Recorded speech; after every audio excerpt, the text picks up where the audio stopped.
Bonjour à tous et bienvenue à cette matinée consacrée aux relations presse avec une attention, un focus particulier sur l'intelligence artificielle qui est en train progressivement d'intégrer toutes nos pratiques et vraiment de s'immiscer dans le fonctionnement de l'espace médiatique sur une année, en ce début d'année 2024, qui sera marquée évidemment en France par l'accueil des Jeux olympiques et paralympiques. Donc on va ce matin avec Laetitia et Kevin revenir sur sur ces événements marquants et la manière dont on doit les raisonner, les intégrer et nous, nos convictions en termes de pratique professionnelle. Très vite, bah, écoutez, vous êtes chez Epoca, bienvenue chez Epoca. Nous sommes une agence de conseil en communication. Nous aimons nous présenter comme un écosystème. Au-delà des métiers classiques, nous accompagnons environ 350 clients chaque année et nous sommes 200 collaborateurs. Moi, je pilote le pôle influence et relations presse. Je m'appelle Caroline Chalendar-Ginet. Je suis contente de vous accueillir ce matin. Vous verrez dans la manière dont on va vous présenter ces éléments et dans la manière dont on travaille. On a 4 piliers qui sont toujours là et qui sont essentiels dans nos pratiques. Le sens, l'hybridation des pratiques, des expertises et voire des technologies. On va revenir dessus. Évidemment, la responsabilité, je vais faire un petit focus tout de suite parce qu'on est engagé sur certaines causes et la performance qui reste essentielle, notamment dans notre métier de relations presse et relations publiques, où on doit toujours démontrer notre valeur.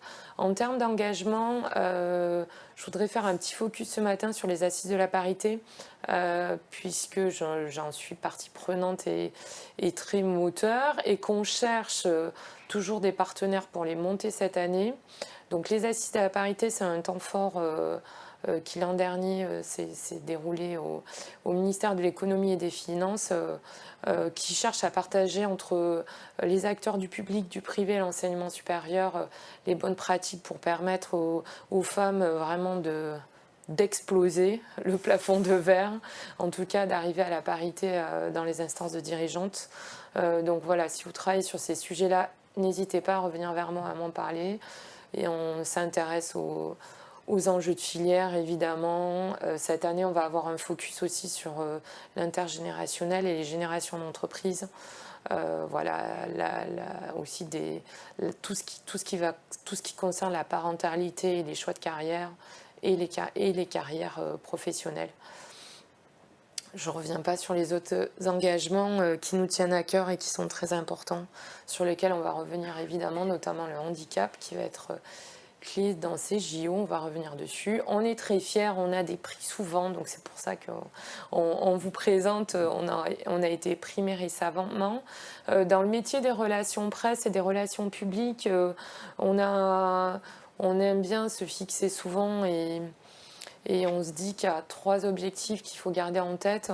Le premier, c'est vraiment la notion de récit stratégique et de sens et d'incarnation, évidemment, puisqu'on voit que la figure de dirigeant prend de plus en plus d'importance et qu'on cherche de plus en plus à incarner un récit stratégique pour capter à la fois l'audience, mais aussi avoir un continuum communicationnel. Le deuxième, dans nos motos, dans la manière dont on travaille, c'est de structurer des écosystèmes agissants, c'est-à-dire considérer l'espace médiatique notamment pour ce matin et les journalistes en particulier comme des partenaires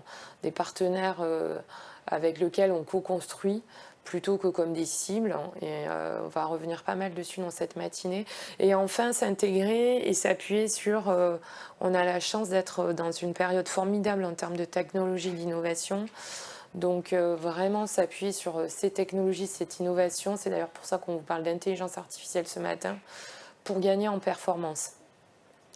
Dans les méthodes de nos métiers, on est assez convaincus que ça se passe autour de fondamentaux qui sont assez essentiels, le relationnel évidemment, l'anticipation, on va revenir dessus, hein, c'est-à-dire arriver à anticiper l'agenda médiatique, les écosystèmes, les sujets qui montent, l'agilité, parce qu'avec tout ce que l'on voit récemment, ça ne se passe jamais comme prévu, encore moins. Et il faut être en capacité de rebondir. Des approches généralement et totalement aujourd'hui intégrées, avec un pied sur le physique et un pied sur le digital. Et enfin, ce qui n'est pas assez renforcé, je trouve, tout le temps dans les approches, dans nos métiers, c'est la capacité à structurer, la capacité à piloter pour aussi arriver à suivre des indicateurs de performance. Voilà, notre métier reste souvent le même, c'est-à-dire qu'on reste acteur aussi et on pilote des bureaux de presse. La seule chose, c'est qu'on cherche à avoir des approches nouvelles du fait d'un espace médiatique qui est en transformation permanente. Alors pourquoi on a décidé de focaliser ce début d'année sur évidemment les JO et l'IA? C'est parce qu'on a un début d'année qui n'est pas comme les autres et en fait on le voit très bien dans les pratiques des relations presse et des relations médias, ça ne se passe pas tout à fait comme d'habitude, même si certains fondamentaux fonctionnent. Pourquoi? Parce qu'on a une actualité, un contenu de l'espace médiatique qui est aujourd'hui vraiment soumis, et tant mieux, à l'actu. Hein. Cette actu, elle a un premier pilier qui a bouleversé, qui a plein de conséquences, qui est la dimension géopolitique qui est très très présente et qui évidemment a des conséquences au-delà des conséquences et du traitement médiatique de ces conflits ou de ces tensions géopolitiques. Comme ça a des conséquences économiques importantes, toute la presse économique suit, des conséquences sociétales aussi. Donc ces enjeux occupent une grande partie de l'espace médiatique. Évidemment, et vous le savez, mais nous sommes une année d'élection, on en entend beaucoup parler en France, puisqu'on parle pour la campagne des européennes est bien là, mais on n'en parle pas assez. En fait, c'est la moitié de la population qui vote cette année, population mondiale. Hein. On a 50% de la population mondiale qui vote cette année. Alors, on parle évidemment beaucoup plus des élections européennes que des élections indiennes depuis la France, mais c'est pas neutre en termes d'agenda médiatique, c'est pas neutre en termes de traitement médiatique, et c'est pas neutre en termes de couverture médiatique. Parce que ça va occuper de l'espace et des pages dans les médias et dans les contenus qui ne seront pas dédiés peut-être à vos thématiques, vos secteurs et vos actualités à vous. Enfin, on a toujours évidemment une thématique qui était là et qui est structurante maintenant et qui s'organise de plus en plus dans l'espace médiatique à travers des rubriques dédiées, à travers des journalistes experts. C'est toute la question environnementale et la question de la transition de modèles. Donc ça, c'est vrai que cette année, on va avoir un traitement médiatique qui va être assez dicté et fourni et rempli par ce contexte-là. Évidemment, cela ne vous a pas échappé, nous accueillons cette année les Jeux olympiques et paralympiques. Ça fait plusieurs années qu'on nous en parle. Là, on n'en est plus en année de préparatifs, on en est en mois de préparatifs et les coulisses sont de plus en plus visibles puisqu'on a maintenant des programmes dédiés dans l'espace médiatique. Alors si les Français, il y a un an, étaient plutôt favorables il y a un an et demi à l'organisation de ces JO, il y avait plutôt une audience et une opinion publique qui était très positive. On s'est aperçu progressivement, ça on vous a sorti des stats d'août 2024, progressivement qu'on a un sentiment qui est en train de plus en plus réservé. On l'explique notamment aussi par le contexte économique qui impacte beaucoup l'opinion des Français. Donc on mise beaucoup sur les retombées de ces JO. Ce qui nous intéresse surtout, c'est que, et c'est pour ça qu'on vous en parle aujourd'hui, c'est qu'en termes d'audience et de volumétrie et de contenu de l'espace médiatique, beaucoup de Français seront devant leur télévision et on va revenir dessus. Les Jeux olympiques et paralympiques vont occuper beaucoup l'espace médiatique cette année. Deuxième phénomène marquant qu'on a commencé qui ont fait l'actu plutôt l'année dernière, en fait, en tant qu'actualité. C'est les technologies de l'intelligence artificielle qui arrivent progressivement et qui s'immiscent partout dans nos métiers, qui commencent à arriver vraiment naturellement aussi dans toutes nos organisations, nos entreprises, et qui, Laetitia, ne sont pas seulement une actu, qui sont désormais intégrées totalement dans la transformation de l'espace médiatique et la création de contenu. Absolument, donc nous avions eu l'occasion d'en parler lors d'un précédent atelier. Mais on voit en effet que l'IA bouleverse vraiment le business model des médias, donc qui expérimentent tous cette technologie. Donc l'année dernière, on était plutôt sur une certaine méfiance, et désormais, on est plutôt sur l'expérimentation de ces technologies de manière plus ou moins sauvage. Donc on a récemment eu le cas du rédacteur en chef de Sports Illustrated aux États-Unis, qui a été licencié parce qu'il avait eu l'idée, évidemment sans que ce soit dit de manière transparente, de créer des profils de faux journalistes qui écrivaient des articles. Donc ça, forcément, ça a fait scandale aux États-Unis, d'autant plus dans un contexte où un certain nombre de médias essayent soit de faire reconnaître l'expérimentation qui est en cours et l'intégration de leur contenu par les logiciels type ChatGPT, OpenAI, soit d'encadrer aussi ce dispositif par le biais de codes éthiques notamment. Donc ce qu'on anticipe, c'est que ça aura en effet un impact très fort avec une réduction du nombre de médias généralistes qui vont certains disparaître. C'est le cas notamment avec BuzzFeed qui avait un modèle très spécifique web qui n'a pas survécu à la fin de l'année. Et au contraire, on va certainement vers une croissance des médias ultra spécialisés, à l'image de Politico, par exemple, qui a su tirer son épingle du jeu récemment en créant un partenariat avec OpenAI pour expérimenter l'intégration de ces contenus, mais avec un modèle de rémunération associé. On craint beaucoup en fait une saturation de l'audience avec cette arrivée de l'intelligence artificielle. On a une tendance, en fait, on le voit naturellement, on est en train d'être dans une phase de test and learn et progressivement les pratiques sont en train de se réguler, de se mettre en place. On avait vu le même phénomène à un moment donné avec l'accélération et l'arrivée des réseaux sociaux, des influenceurs. Tout est en train progressivement de se polariser. Ce qu'on voit cependant, c'est qu'il y a vraiment un phénomène fort sur lequel il est important de se concentrer. On fait un petit focus ce matin, c'est tout le phénomène de rapport à l'information, le phénomène de deepfake et l'enjeu de l'authentification et de la qualité de l'information. Oui, absolument. Alors, il y a eu deux actualités récentes. Donc, en effet, l'identification d'un groupe qui travaillait sur des fake news politiques dans le cadre des élections, donc groupe a priori d'origine russe, récemment. Et puis pour le volet entreprise, on voit que les deepfakes deviennent un facteur de crise qui est très réel et très concret.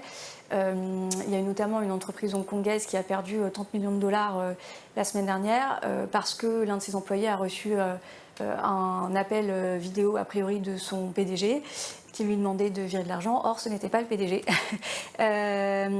Donc on en reparlera un petit peu plus tard sur l'impact que ça aura sur le rôle des relations presse dans le relationnel avec les journalistes. Mais clairement, c'est un phénomène qui risque d'accentuer aussi le processus de fatigue informationnelle des Français qui va croissant. On a appris pas mal il y a plus 10 points notamment de fatigue informationnelle par rapport à l'année dernière dans le dernier sondage La Croix-Cantar. Pour rappel, c'est assez important, cette notion de désinformation a été retenue cette année au Forum de Davos comme un risque majeur qui était bien plus critique que le risque environnemental et qui est identifié par les acteurs économiques comme un élément structurant et un élément d'inquiétude très important. Je le remets en avant aussi parce que de fait, ça revalorise naturellement notre métier et nos pratiques en relation presse, puisque ça nous repositionne comme un tiers de confiance sur la chaîne de la production de l'information. Et trop souvent, on s'oublie, on oublie ce rôle clé que l'on a en fait, qui est dans le travail en fait de vérification de tout ce qui est publié sur nous et vraiment de rester le garant de l'information relative à nos clients, relatif à nos entités. Donc on est dans une phase là de régulation en fait de l'intégration de ces pratiques dans l'espace médiatique et dans les pratiques professionnelles. Oui, absolument.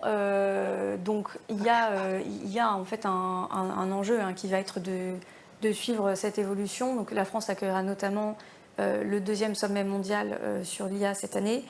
Et ça fait partie aussi des débats en cours à la conférence de sécurité de Munich, avec un certain nombre de plateformes qui se sont engagées à lutter contre les fake news liées aux élections notamment. Quand on regarde tout ça, comment on doit, nous, en tant que professionnels, se positionner, comment on doit intégrer l'IA dans notre travail? Donc on a parlé déjà de se positionner comme un garant de l'information.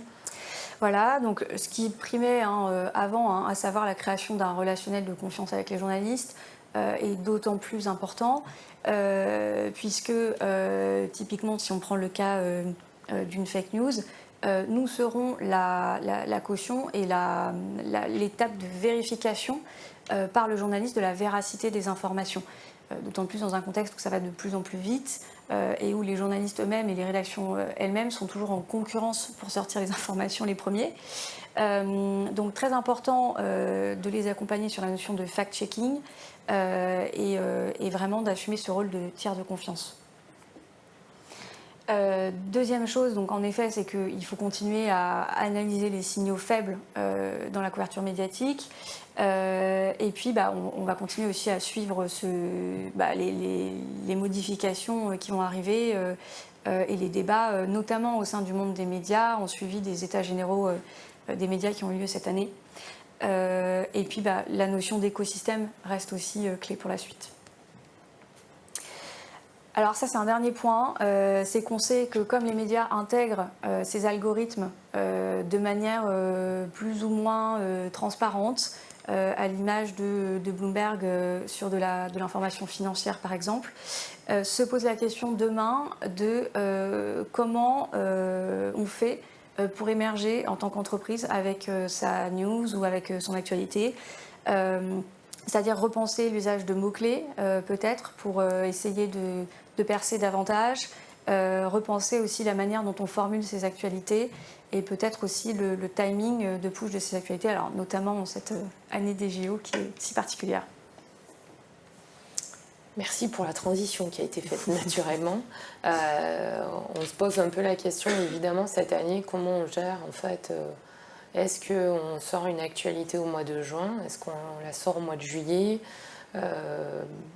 Comment on intègre cet événement mondial qui va occuper beaucoup de rédactions, beaucoup de journalistes?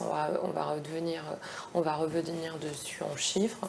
Est-ce que vraiment on peut capitaliser sur les JO alors qu'on n'est pas partenaire? C'est ce qui va nous occuper dans les minutes à venir. Alors déjà, qu'est-ce qui se passe en ce moment derrière l'écran quand on parle des Jeux olympiques et paralympiques? Concrètement, de quoi on parle en chiffres, Kevin? Merci pour le passage de relais, Caroline.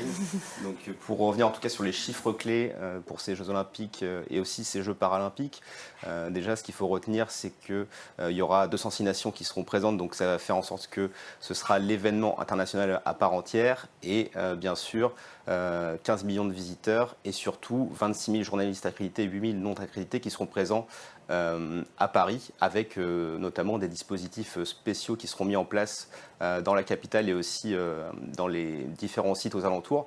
Le premier qu'on a sélectionné, c'est le Village des médias Paris 2024, puisqu'il accueille 1500 journalistes. Et ce qui est intéressant dans ce village-là, c'est qu'il est ancré dans le territoire de la Seine-Saint-Denis et qu'il y a cette volonté aussi de transformation post-héritage au niveau des Jeux. Donc on voit que même au niveau des infrastructures médiatiques, il y a toujours cette volonté en tout cas de l'ancrer avec les Jeux Olympiques, avec cette notion d'héritage et notamment de développement des territoires. Après aussi d'autres espaces qui seront mis en place pour notamment accueillir, c'est plus de 30 000 journalistes puisqu'il y a aussi 8 000 journalistes qui ne seront pas accrédités. Eh bien, on aura le centre principal de la presse au Palais des Congrès ainsi que la ville de Paris qui met en place ce Paris Media Center au carreau du Temple pour en tout cas accueillir le plus possible dans des meilleures conditions les différents journalistes. Et après là-dessus, il y aura aussi un autre élément qui sera à prendre en compte, c'est qu'il y aura beaucoup de partenaires, notamment qui seront en tout cas associés à la marque des Jeux Olympiques, puisque après la marque des Jeux Olympiques, c'est quelque chose qui est très cadré, on va dire juridiquement, et donc à travers ces différentes en tout cas strates de partenaires, eh bien, vous allez avoir différentes marques, comme vous pouvez le voir ici à l'écran, qui pourront derrière utiliser. Ce qui est important de souligner, c'est que c'est très contraint en fait, donc très très contraint. C'est très difficile en fait d'être opportuniste ou de capitaliser ou d'être en capacité de pouvoir s'approprier. Donc c'est plutôt un message de vigilance que nous vous adressons d'habitude quand on est sur les relations presse. On va revenir, on a quelques solutions pour capitaliser sur ces rencontres et profiter de ce momentum où c'est assez inédit d'avoir un aussi grand nombre de journalistes présents. On va revenir dessus, c'est des journalistes qui suivent l'actualité sportive essentiellement, mais seuls les partenaires et en fonction de la nature de leur partenariat peuvent s'approprier vraiment cet événement-là. Ce qu'il faut retenir de cette rencontre, c'est qu'on attend 3,5 milliards de téléspectateurs, donc Paris sera à l'honneur, mais que même les Jeux Olympiques évoluent avec leur époque, même les Jeux Olympiques cherchent à reconquérir certaines audiences. Oui, c'est ça, et notamment on le voit à travers des nouvelles disciplines qui ont déjà été mises en place au niveau de Tokyo 2021, où là déjà, même si c'était durant une période de Covid, en France, ça avait quand même rassemblé plus de 50 millions de téléspectateurs, donc ça reste un chiffre important. Et puis là, c'est vrai que ces nouvelles disciplines vont être mises à l'honneur avec aussi l'introduction du breakdance pour Paris 2024, donc toujours dans une volonté pour le Comité international olympique de rajeunir l'audience et de profiter aussi des nouveaux formats qui sont mis en place. Les Jeux Olympiques, c'est un temps fort aussi d'évolution sociétale, c'est souvent le cas. Ce qu'on a voulu mettre en avant, c'est vraiment la dimension inclusive, puisque l'ARCOM, qui vous le savez, régule toute la communication, va a imposé un dispositif spécifique, notamment pour rendre accessible davantage tout cet événement. Donc on vous a listé là le dispositif qui est mis en place par France Télévisions, par France Média Monde.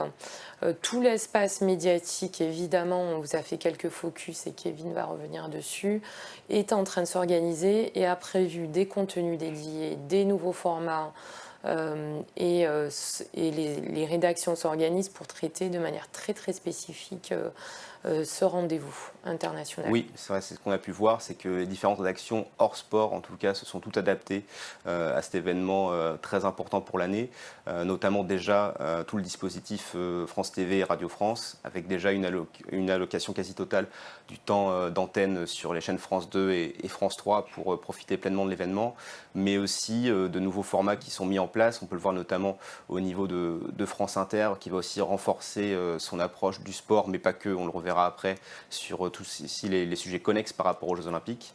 Et avec aussi la création d'une chaîne olympique au niveau de Radio France, puisque Radio France sera la radio officielle des Jeux Olympiques durant cette période. Après, pour citer d'autres grands médias qu'on a pu cibler, on voit aussi à travers Le Monde qui va renforcer aussi son dispositif au niveau des journalistes de la couverture presse, avec aussi un focus intéressant de voir qu'ils vont mettre en place des opérations spécifiques comme celle d'opération terrain de jeu, où là, ils vont vraiment aller dans le territoire de la Seine-Saint-Denis pour voir comment est-ce que ça va avoir un impact sur les jeunes notamment, et pour avoir aussi d'autres sujets connexes qui vont pouvoir se mettre en place. Et puis un dispositif aussi considérablement renforcé durant la période des Jeux dès juillet 2024. Et enfin aussi, on a pu voir que le Parisien avait mis un dispositif important, notamment avec, là on voit carrément le lancement d'une marque spécifique, avec une nouvelle identité visuelle pour pleinement être associé à l'événement. Aussi des partenariats stratégiques qui sont mis en place pour suivre en tout cas la préparation des athlètes. Et on sait que ça peut être important parce qu'il y a des athlètes qui peuvent être aussi sponsorisés par des entreprises, donc ça peut être aussi un bien intéressant. Et enfin, l'accent mis sur la transformation numérique et aussi une mobilisation rédactionnelle très importante avec plus de 200 journalistes qui seront présents pour couvrir cette actualité à la fois sur Paris et dans les territoires. Comment finalement, quand on n'est pas partenaire, quand on a de l'actualité, comment on peut s'intégrer quand même un petit peu? En tout cas, quelles sont les thématiques qui émergent? Puisque comme vous l'avez vu, évidemment, il y a un traitement sportif qui est prévu, mais comme nous sommes terre d'accueil, il y a tout un traitement éditorial non sportif qui s'est développé progressivement depuis plusieurs années. Donc c'est un petit peu une revue d'angle, une revue de thématiques, une revue de sujets qui sont aujourd'hui et depuis plusieurs mois traités dans tout l'espace médiatique que nous allons maintenant présenter en détail. Donc d'abord, évidemment, et c'est aussi ce qu'on met beaucoup en avant, ça va être une vitrine unique pour présenter les charmes de notre pays. C'est le volet attractivité et tourisme. Oui, c'est ça, tout à fait. Et puis on a pu le voir aussi tout à l'heure avec les différents sondages qu'on a pu présenter. C'est quand même l'un des points importants qui est mis en avant autour de cette volonté de mettre en avant l'attractivité de la France, la marque France, et aussi à travers le tourisme, parce qu'on a rappelé qu'il y avait 15 millions de visiteurs. Donc ce sera en tout cas un angle qui sera analysé par les différents médias pour mettre en avant la culture française et aussi les sites touristiques. Et aussi un accent mis sur donc le deuxième sujet, de développement durable, et les sujets en tout cas RSE, puisqu'on sait que ces Jeux Olympiques Paris 2024 veulent se différencier d'autres grands événements sportifs internationaux en mettant en avant notamment l'empreinte carbone et aussi la réutilisation des sites post-Jeux Olympiques. La durabilité d'un événement éphémère par essence, c'est l'enjeu de cette année. Tout ce qui est lié à l'infrastructure, à la mobilité, à la modification, en fait, pour pouvoir accueillir Donc ça, on a vu déjà pas mal les coulisses en fait de cet accueil qui se retrouve dans l'espace médiatique. Oui, c'est ça. Et puis, c'est aussi un enjeu d'infrastructure pour la construction en fait des réseaux de transport, notamment pour ce qui est de Paris et de sa périphérie, avec là un enjeu spécifique mis en avant sur est-ce que les délais vont être tenus et comment est-ce que la France va être en capacité d'accueillir beaucoup de visiteurs étrangers durant cette période. Et ça va notamment suivre aussi l'autre angle qu'on a pu analyser, à savoir celui de l'emploi, du développement économique, puisque à travers ces JO Paris 2024, c'est effectivement pouvoir d'emploi, mais on veut aussi y voir un tremplin pour l'activité économique française et de savoir comment est-ce que les entreprises vont pouvoir se servir de l'événement pour capitaliser là-dessus. Donc les enjeux de recrutement, évidemment, font la une de l'actualité, puisqu'on a toujours énormément de postes à pourvoir. On travaille beaucoup sur ces sujets-là chez EPOCA. Voilà, donc les derniers sujets, finalement, je vais commencer par le sixième parce que il est assez intéressant. Il est lié aussi au début de mon propos introductif. C'est tout ce qui concerne la cybersécurité, la fake news et les enjeux relatifs en fait à la tension médiatique qui est liée au JO et à la manière dont elle peut être instrumentalisée. Les sujets de vigilance, on incite évidemment tout l'écosystème économique à prendre conscience du risque cyber qui est important. Les entreprises, mais aussi l'écosystème public qui en est victime avec une croissance permanente et constante des cyberattaques. Voilà, mais évidemment, on espère remettre les Français au sport. Oui, c'est ça, c'est souvent l'enjeu, en tout cas quand on présente la France, c'est que c'est une nation pourvoyeuse de médailles, mais qui derrière la pratique sportive n'est pas forcément mise en place. Donc ce sera l'un des autres sujets, en tout cas, qui sera analysé par les médias, notamment de savoir comment est-ce qu'on peut mettre en place cette pratique sportive au quotidien, à la fois dès l'école, mais aussi au niveau de l'entreprise. Donc il y a beaucoup d'infrastructures, notamment sur les territoires qui ont été développés en marge pour préparer ces JO, et notamment toute la dimension paralympique qui est renforcée pour s'assurer que les pratiques sportives puissent être accessibles au plus grand nombre. Transition toute faite, comme vous l'avez vu, naturellement, avec le point suivant qui est que derrière Paris, on cherche, et ça c'est très important pour notamment la PQR, à faire la démonstration que c'est la France qui accueille les Jeux et non pas seulement Paris. Oui, c'est ça, tout à fait. Et aussi, ce qui est intéressant, donc, c'est qu'il y a le programme Terre de Jeux qui a en tout cas cette volonté de mettre en avant des territoires qui sont aussi engagés, pas seulement que Paris 2024. On peut le voir aussi avec le programme du relais de la flamme olympique qui passe en tout cas par différents sites du territoire français pour en tout cas englober aussi cela. Et donc c'est toujours aussi des opportunités pour en tout cas associer l'actualité d'une entreprise au niveau des Jeux Olympiques et de son parcours. Et donc ça rejoint en tout cas le 8e angle qu'on a pu voir, celui de la cohésion sociale, ou en tout cas de faire nation autour de ces Jeux, et de voir en tout cas comment est-ce que ces différents sujets olympiques vont pouvoir en tout cas se recouper pour mettre en avant cette volonté, cette dynamique olympique et économique autour des Jeux Olympiques. Donc vous l'avez vu, ça représente une opportunité unique pour s'engager.